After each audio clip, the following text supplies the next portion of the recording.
प्यारे बच्चों नमस्कार। आज हम प्रश्नावली 2.4 ये यानी बहुपद का अंतिम प्रश्नावली है। इसमें ऐच्छिक प्रश्न दिए गए हैं, तो आप यानी इन प्रश्नावली से 1 या 2 सवाल अपन हल करेंगे और इसके बाद यानी हमारी नया चैप्टर चालू होगा 2 चरों वाला रैखिक समीकरण। तो चलिए अपन यानी 2.4 का पहला प्रश्न दिया है, सत्यापित कीजिए कि निम्न त्रिघात बहुपदों के साथ दी गई संख्याएं उसकी शून्यक है और प्रत्येक स्थिति में शून्यांकों और गुणांकों के बीच संबंध को भी सत्यापित करना है।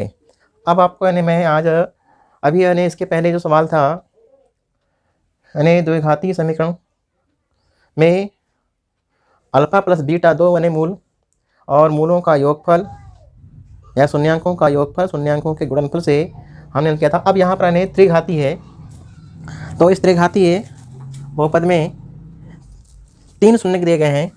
ये जो है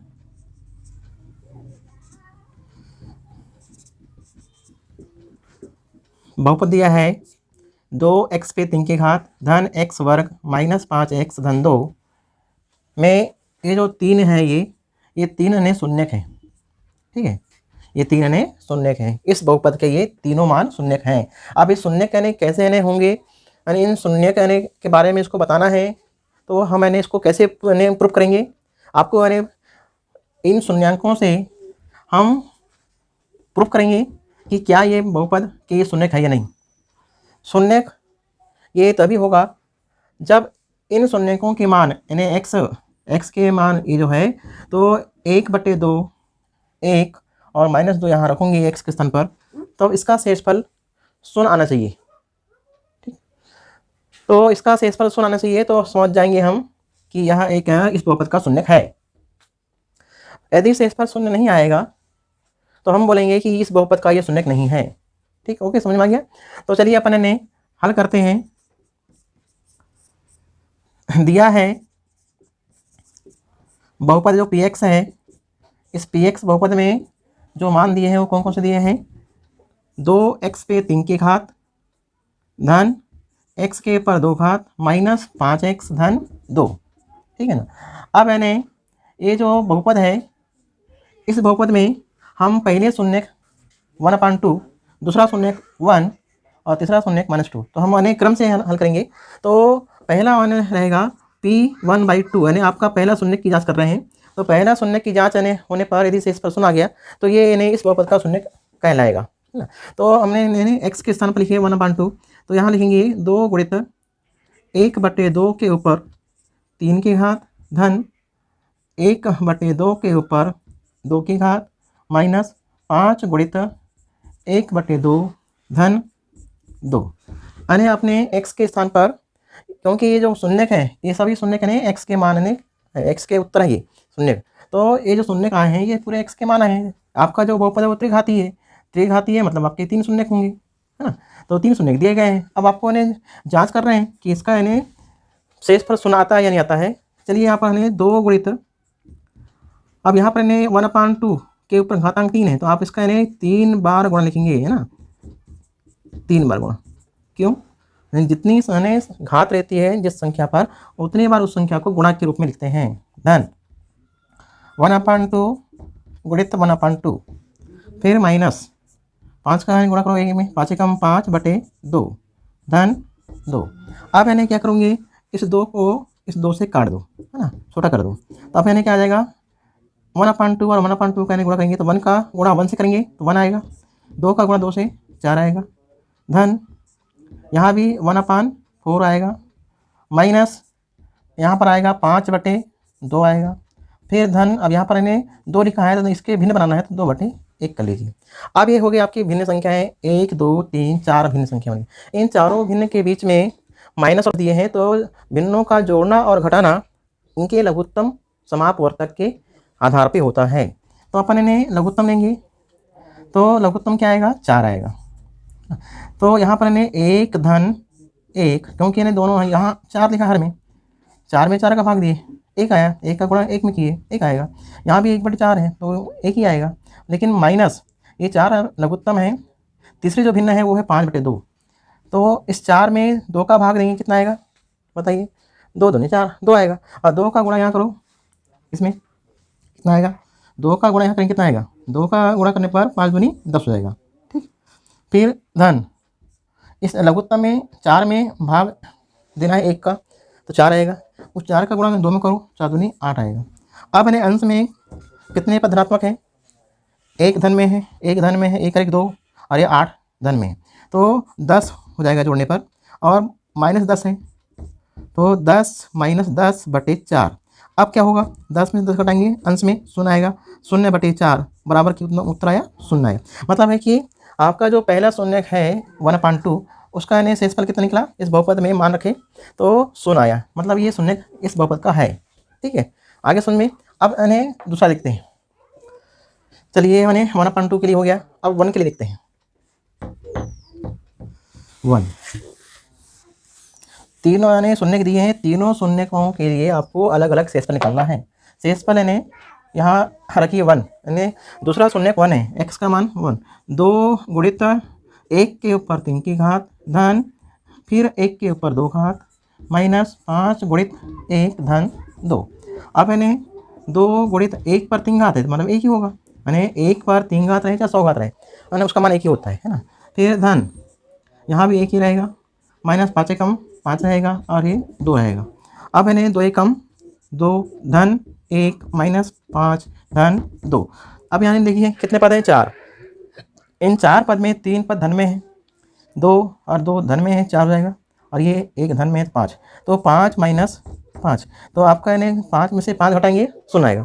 तो मतलब है कि जो P1 है यानी मतलब 1, तो 1 जो शून्य है इसके लिए भी आपका यानी शेषफल का मान 0 आ रहा है। बहुपद में अपन ने जब बहुपद में मान रखे तो 0 आ रहा है शेषफल। तो मतलब ये है कि इस बहुपद का ये जो 1 है ये भी शून्य है।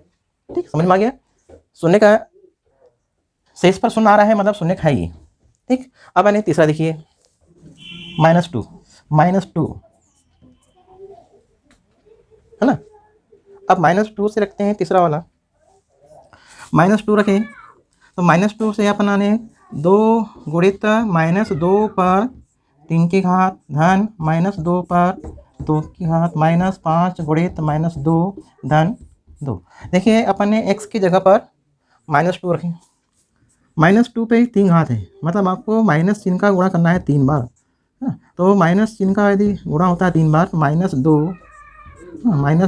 गुणित -2 गुणित -2। देखिए ऐसा आपको लिखना है, 3 बार माइनस का गुणा करने पर इसका गुणनफल माइनस में आएगा, धन -2 और -2 का गुणा, यानी 2 बार हमने माइनस का गुणा किए तो 2 बार माइनस का गुणा करने पर धन होता है ना। और ये माइनस का यानी गुणा करो तो हो जाएगा 5 दूनी 10 धन 10 और धन 2। अब यहाँ पर मैंने बताया था आपको कि -2 गुणा करोगे तो उत्तर आएगा माइनस में, 2 दूनी 4 दूनी 8 दूनी 16, यानी उत्तर आएगा -16, है ना। धन ये दोनों हो जाएंगे प्लस में तो 2 दूनी 4 हो जाएगा, धन यहाँ पर यानी 10 आएगा, फिर यहाँ पर 2 आएगा। अब देखिए यहाँ पर इन्हें 10 और 4 और 2 ये पूरी 3 संख्याएं धनात्मक है, दोनों को यानी तीनों को जोड़ देंगे कितना उत्तर आएगा, धन 16 आएगा, है ना। अब धन 16 आया और ये -16 है, दोनों को घटाते हैं तो शेषफल 0 आया। मतलब ये है कि आपका जो बहुपद है उस बहुपद का -2 ये भी एक शून्य है ना, ये भी शून्य है। ठीक, मतलब है कि आपका यानी शून्य यानी आपके ये भी निकल गया, ये भी निकल गया, यानी मतलब पहला यानी शून्य 1/2, दूसरा शून्य 1 और तीसरा शून्य -2, है ना। अब यानी आपको ये तो आपने जांच कर लिया कि इस दिए गए बहुपद के ये शून्य हैं, क्योंकि आपने शेषफल क्या निकाला, शून्य निकाला, है ना। अब यानी शेषफल 0 आ गया तो मतलब ये शून्य है। अब आपको क्या करना है, देखिए यहाँ प्रश्न कहता है कि शून्यांकों और उनके जो गुणांक हैं बहुपद के गुणांक, यानी x पे 3 घात है ना, उसका गुणांक 2, x का वर्ग उसका गुणांक 1, है ना, और 5x का गुणांक -5 फिर धन 2। आप यानी क्या करोगे, ये जो शून्यांक हैं जो आपके पास 3 शून्यक हैं, तो इन 3 शून्यांकों और एक गुणांक है, इन गुणांकों के बीच का संबंध आपको इन शून्यांकों से, तो इन शून्यकों से अपन ने इस बहुपद की हमने जांच बता दिया कि शेषफल 0 आ रहा है, मतलब ये शून्यक हैं। अब क्या करना है बताइए, 2x पे 3 की घात धन x पे 2 की घात माइनस 5x और फिर धन 2, है ना। अब यानी इस बहुपद को यानी बताना है कि जो शून्य दिए हैं इन शून्यांकों और ये जो बहुपद के गुणांक हैं इनमें संबंध क्या है। तो मैं आपको यानी सूत्र बताया था, आप महत्वपूर्ण सूत्र याद करना है। दूसरे प्रश्न में भी आपको इसकी आवश्यकता पड़ेगी। यदि आपका यानी त्रिघातीय यानी बहुपद है ए एक्स पे 3 की घात धन बी एक्स वर्ग धन सी एक्स धन डी बराबर 0 यदि मालूम है, तो इसके यानी जब त्रिघातीय है तो 3 यानी इसके यानी शून्यक होंगे। एक शून्यक होगा अल्फा, दूसरा होगा बीटा, तीसरा होगा गामा। तो अल्फा, बीटा और गामा 3 है ना। तो अपन क्या करेंगे बताओ, यहाँ लिखेंगे alpha plus beta plus gamma. तो ये 3 यानी जो हैं ये हो गया शून्यांकों का योग, है ना। तो शून्यांकों का योग, शून्यांकों का योग, तो शून्यांकों का योग क्या होगा, alpha plus beta plus gamma. तो इसका ने उत्तर होता है, क्या होता है, ये होता है माइनस, है ना, माइनस बी बटे ए। ठीक। अब यानी दूसरा है शून्यांकों का गुणनफल। फिर और एक दूसरा सूत्र है अल्फा बीटा धन बीटा गामा धन गामा अल्फा। तो इसका सूत्र होता है सी बटे ए, याद करना है सूत्र को, है ना। और तीसरा है अल्फा गुणित बीटा गुणित गामा। तो इसका सूत्र होता है माइनस डी बटे ए। तो ये आपके तीनों सूत्र याद करना है, ठीक है। अब इन्हें गुणांकों की तुलना करते हैं अपन लोग। तो चलिए अपन हल करते हैं यहाँ पर। ये पहला वाला क्या है अल्फा, दूसरा वाला बीटा और तीसरा वाला गामा, ठीक, अल्फा बीटा गामा। तो दिया है हमें क्या लिखेंगे अपन लोग, अल्फा बराबर क्या दिया है 1/2, बीटा दूसरा शून्य क्या है 1, तीसरा शून्य यानी गामा ये कितना दिया है -2, अल्फा बीटा गामा दिया हुआ है। अब इन्हें पहला जांच करते हैं, पहला दूसरा तीसरा तीनों को हल करना है ना। तो अब यहाँ लिखेंगे अपन लोग पहला शून्यांकों का योग alpha plus beta plus gamma. तो यहाँ लिखोगे 1/2 धन, फिर यहाँ लिखोगे 1, फिर -2। अब इसको यानी हल करेंगे अपन लोग। तो 1/2 इसको यानी धन 1 है और -2 है, इसको घटाएंगे कितना आएगा -1 आएगा, ठीक है ना। अब यानी क्या करेंगे अपन, अब यानी लघुत्तम लेंगे, ठीक। तो लघुत्तम कितना आएगा बताइए, लघुत्तम आएगा, बताइए लघुत्तम आएगा 2, तो 1 - 2, तो उत्तर आएगा -1/2। ये इसका हल हुआ। अब -1/2 इसका हल हुआ। तो अब आपको चेक करना है बहुपद में कि माइनस बी ये जो है, तो माइनस बी मतलब है कि -x वर्ग का गुणांक और नीचे लिखेंगे x पे त्रिघात का गुणांक। क्यों लिखेंगे, क्योंकि इनका सूत्र है -b/a, ये सूत्र है। तो -b/a जो है सूत्र है, तो आपने -b/a का मान क्या पर हमने लाया -1/2, ठीक। ये भी माइनस है बी में और यहाँ भी माइनस है, यानी माइनस दिया ही, तो माइनस माइनस क्योंकि प्लस हो जाएगा। तो x वर्ग का गुणांक आपके बहुपद में क्या लिखा है, -1 लिखा है, देखिए यहाँ पर -1 लिखा हुआ है। और x पे त्रिघात का गुणांक क्या लिखा है, x पे त्रिघात का गुणांक। तो ये पहला वाला हुआ, है ना। हमने पहले वाला ने अपने गुणांकों शून्य यानी शून्यांकों और गुणांकों के जो बीच संबंध है उसको हमने बता दिया, है ना। अब दूसरा देखें, दूसरा वाला सूत्र ने हमारा क्या दिया है, दूसरा सूत्र दिया है alpha beta plus beta gamma plus gamma alpha. अब इसका मान यानी c/a होता है, ठीक है ना।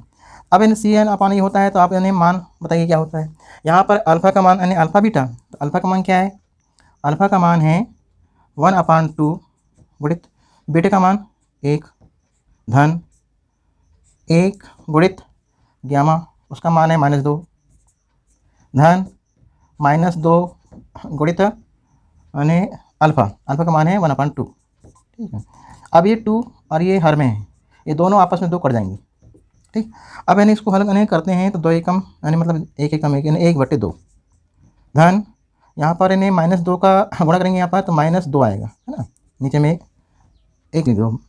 फिर यहाँ पर ये माइनस है, ये दोनों कट गया 2 तो आएगा -1। अब क्या करेंगे अपन लोग, अब यानी लघुत्तम लेंगे, 3 भिन्न हो गई तो लघुत्तम क्या आएगा बताइए।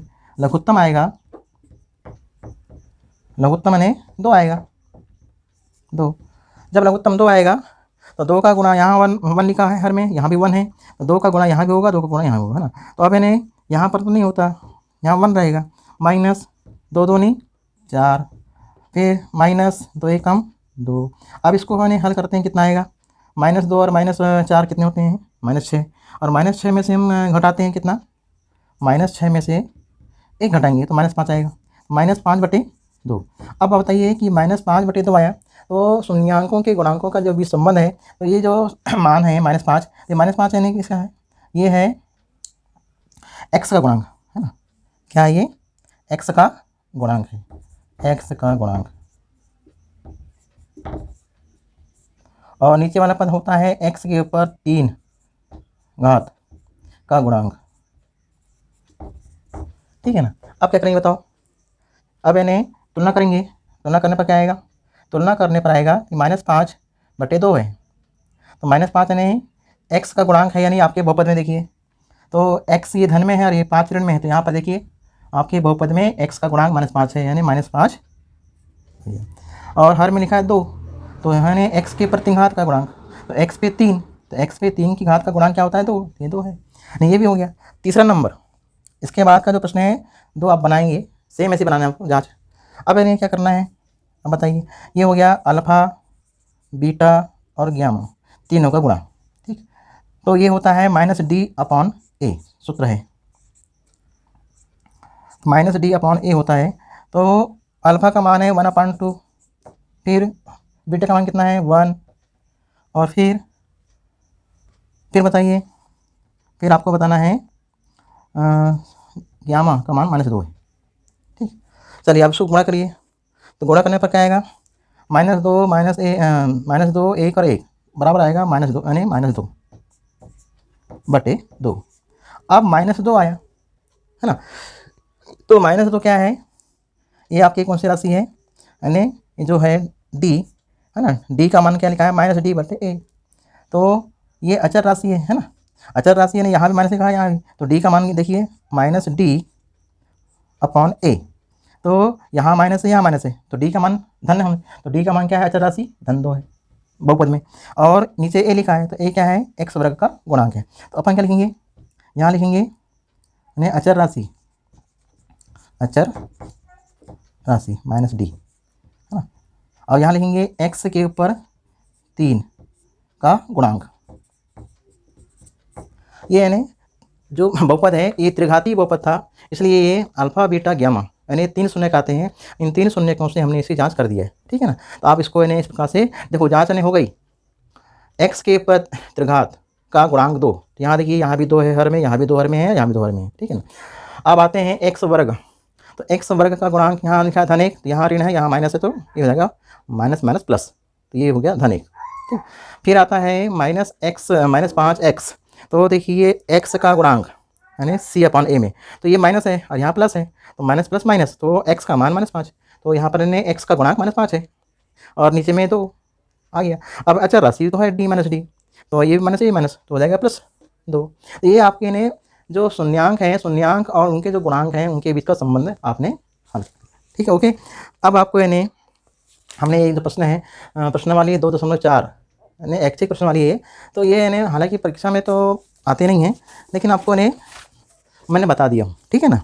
अब यानी प्रश्न नंबर 2 ये आप बनाएंगे, ध्यान से समझना है कि प्रश्न नंबर 2 को कैसा बनाएंगे। प्रश्न नंबर 2 को आप बनाएंगे, यहाँ पर 3 शून्यक दिए गए हैं और इन 3 शून्यक से एक त्रिघाती बहुपद बनाना है। तो ये आपका फॉर्मेट है, त्रिघाती बहुपद बनाने का फॉर्मेट है, ध्यान से समझना है। तो इस फॉर्मेट में आपको इन्हें हल करना है। तो इस फॉर्मेट में अपन ये जो अल्फ़ा बीटा गामा यहाँ पर इन्हें प्रश्न नंबर 2 में ये तीनों मान दिए हैं, अल्फा भी दिया हुआ है पहला, दूसरा बीटा दिया है, तीसरा दिया है गामा। आप क्या करोगे, आप इन्हें इन तीनों को जोड़ोगे और जोड़ने के बाद इसको -b/a से तुलना करोगे, ठीक। और तुलना करने के बाद a का मान यहाँ रख देना। जैसे अपन लोग प्रश्न वाली यानी जो द्विघाती बहुपद की रचना बनाए थे, तो द्विघाती बहुपद की रचना भी आपने ऐसे बनाया था यानी प्रश्न वाली 2.2 में, है ना। तो उसमें द्विघाती बहुपद की रचना बनाए थे और यहाँ आपका त्रिघाती है ना। तो त्रिघाती बहुपद का जो फॉर्मेट है ये आपका सूत्र है, ये आपको करना है। ये 3 यानी इसके आंसर है। आपको अल्फा बीटा बीटा गामा दिया है, आपका जो मान दिया है प्रश्न नंबर 2 में अल्फा बीटा और गामा। तो अल्फा बीटा और गामा जो 3 मान दिए हैं, तो आप पहले जोड़ लेना, फिर ये गुणा करना, फिर जोड़ना, फिर गुणा करना। तो ये आपको यानी C/A की वैल्यू आ जाएगी। आपको तुलना करना है और फिर अल्फा बीटा यानी गामा तीनों का गुणा करना है। तो तीनों के गुणा करने से -D/A यानी सबके हर का मान समान होना चाहिए, ठीक। और सबके हर का मान समान होगा तब इस फॉर्मेट में त्रिघाती बहुपद बनाने में ये जो सूत्र दिया है फॉर्मेट है, इस फॉर्मेट में आपको रखना है मान। A की जगह पर A का मान, B की जगह पर B का मान, C की जगह पर C का मान और D की जगह पर D का मान। तो ये आपके यहाँ से निकालना है आपको प्रश्न नंबर 2 में, है ना। ये आपका होमवर्क रहेगा, ठीक है। अब यानी आपको यहाँ के प्रश्नों को बनाना घर पे है। हमने आज बहुत धीरे से बताया है, सवाल को समझा दिए, पूरा एक एक बात बता दी है कि आपको करना क्या है, ठीक है। ओके, तो आप यानी अपने घर पे पढ़ाई करो और अच्छी यानी मेहनत करो। अभी मैंने चैप्टर ख़त्म हो गया, अब कल से पढ़ेंगे अपन लोग 2 चर वाले रैखिक समीकरण अध्याय 3, ठीक है ना। तो अध्याय 3 आप पढ़ के आएंगे 2 चर वाला। 2 चर वाले रैखिक समीकरण में आपको ने घर से पढ़ के आना है और फिर आप इन्हें समझोगे तो जल्दी समझ में आएगा। और ये जो प्रश्नावली है, इस प्रश्नावली के 1-2 सवाल बना लेना घर पे, तो ये सवाल इन्हें हो जाते हैं कंप्लीट। तो आप इन्हें क्या करेंगे, आप अपने घरों में पढ़ाई करना है। तो थैंक यू।